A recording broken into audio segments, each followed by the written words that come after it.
What if Europe walked away? What if the nations that invented this sport, that built its culture, that produced its greatest players, simply refused to show up?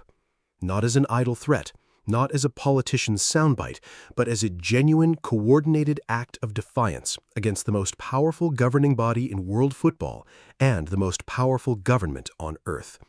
That question is no longer hypothetical. It is being asked in parliaments, in federation boardrooms, in stadium stands, and in living rooms across an entire continent. And the fact that it is being asked at all should shake every person who loves this game to their core. The 2026 FIFA World Cup is 9 days away from kickoff, and Europe is having the most uncomfortable conversation in modern football history. Here is what most casual fans don't fully understand. This is not one controversy. This is not a single complaint about ticket prices or travel logistics, as serious as those issues are.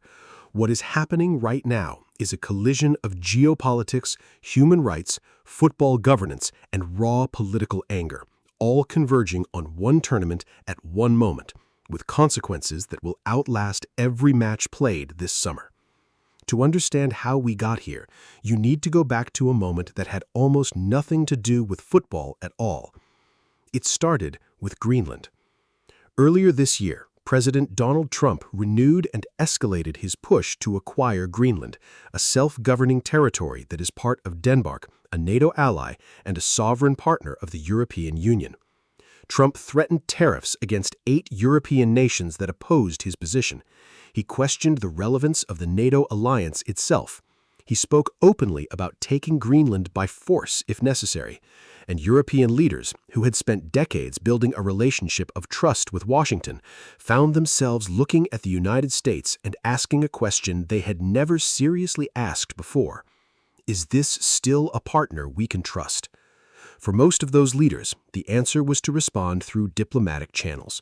Stern statements, emergency summits, carefully worded condemnations. But in football, where emotion runs deeper than diplomacy, the response was faster, louder, and far more direct. A German Soccer Federation executive, Oke Gottlisch, one of the DFB's 10 vice presidents and the president of Bundesliga club St. Pauli, told a Hamburg newspaper that the time had definitively come to seriously consider and discuss a boycott. His reasoning was pointed. What were the justifications for the boycotts of the Olympic Games in the 1980s, he said. By my reckoning, the potential threat is greater now than it was then. For an official of a major European football federation to invoke the Cold War boycotts of Moscow and Los Angeles, the most politically charged moments in Olympic history, was not a casual comparison. It was a deliberate escalation. And Europe listened. If you're watching this and you want to follow this story all the way to the final whistle, on the pitch and off it, subscribe right now and turn on notifications. Because what is happening around this tournament is as dramatic as anything that will happen inside those stadiums, and we are covering every angle. In the Netherlands, an online petition calling for the Dutch national team to boycott the games gathered over 156,000 signatures. The translated text of that petition was raw and unambiguous. Its authors wrote that they did not want Dutch players, through their participation in the tournament, to implicitly endorse what they described as violent policies against innocent migrants. That is not the language of bureaucratic protest. That is the language of moral outrage. The hashtag #BoycottOranjeUSA began trending across Dutch social media, with mainstream media debating the ethics of sending the national team to a host country amid the deepening transatlantic crisis. In Denmark, the conversation was even more personal.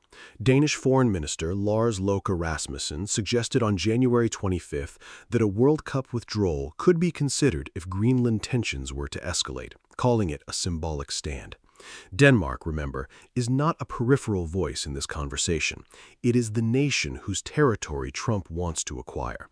When Denmark's own foreign minister suggests pulling out of a World Cup being hosted by the country threatening to take part of their homeland, that is not political theater. That is a serious diplomatic signal wrapped in a football conversation. In France, politicians discussed a boycott. In the United Kingdom, two members of parliament raised the idea formally. A German member of parliament, Jürgen Hart, a spokesman for Chancellor Friedrich Merz's own party, told a major national newspaper that a boycott would be used as a last resort to bring the U.S. president to his senses on the Greenland issue. A last resort. Those are not the words of someone dismissing an idea. Those are the words of someone keeping a loaded weapon within reach. But then the Federation officials began to push back, and this is where the story gets genuinely complicated. Because the Greenland dispute was only the loudest trigger. Underneath it were layers of grievance that had been building for months. Concerns about the tournament were raised during the first formal meeting of the FIFA World Cup Task Force, specifically around the immigration policies of the Trump administration. Trump had frozen immigrant visa processing for 75 countries, including more than a dozen World Cup qualified nations such as Brazil, Colombia, Egypt, Haiti, Iran, Morocco, and Uruguay. European fans watching this unfold were not just worried about abstract geopolitics, they were worried about what would happen to them at an American airport. The deployment of immigration enforcement in Minnesota and other American cities was causing specific personal concerns among European supporters about their ability to travel freely in the United States given strict anti-immigration and visa policies. And then there was the figure who, more than almost anyone, brought the moral weight of football history into this debate. Sepp Blatter, the controversial former FIFA president who led the organization from 1998 to 2015, emerged as a prominent public advocate for fans to stay away from the tournament. That alone is remarkable. The man who ran FIFA for nearly 2 decades, who hosted World Cups in South Africa, Brazil, Russia, and Qatar, was now publicly advising supporters to skip the one being held in the United States. The irony is extraordinary. The man once accused of engineering the Qatar bid, one of the most controversial hosting decisions in football history, was drawing an ethical line in the sand over this one. The line between politics and sport, observers noted, was blurring in ways that now felt almost irreversible. The modern World Cup is no longer just a football tournament. It is a trade fair, a diplomatic summit, a streaming juggernaut, a global branding accelerator, and a geopolitical signal flare. And in that context, the question of whether to attend is no longer a simple sporting decision. It is a statement. Attending says something. Staying away says something. There is no neutral ground anymore. Subscribe now if you want us to track every twist in this story between now and the final whistle at MetLife Stadium. This channel will be here for every development, and there are many still to come. Without explicit state backing, any attempt at a real boycott would leave federations exposed to FIFA sanctions, legal action, and internal revolt from players, sponsors, and domestic leagues.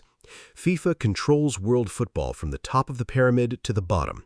It can ban federations from all competitions, World Cups, continental championships, age group tournaments. No player wants to miss a World Cup because their federation made a political decision on their behalf. No sponsor wants to pull out of a tournament watched by 6 billion people. If UEFA were to coordinate a genuine withdrawal, it would throw the entire tournament into chaos. 16 of the 48 spots belong to European nations. Remove those teams and you do not have a World Cup. You have a regional tournament with FIFA's logo on it. And that is precisely why the boycott conversation, even without a single team officially withdrawing, has been so powerful. The threat itself carries weight. The fact that federation officials held formal meetings to discuss it, even if they ultimately ruled it out, tells you something important about the temperature inside European football right now. As one analyst observed, keeping alive the possibility of a boycott may ultimately be just as effective as actually following through with it.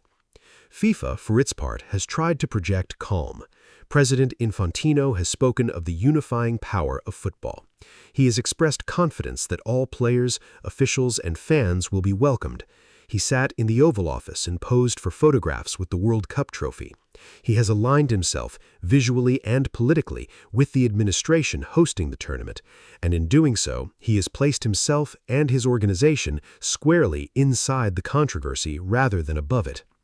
What this summer will reveal is whether football's institutions are strong enough to hold under the pressure of a world that no longer agrees on basic political values, whether the game truly belongs to everyone or only to those powerful enough to stage it on their own terms, whether a World Cup without the full, free, unafraid participation of the world is still a World Cup at all.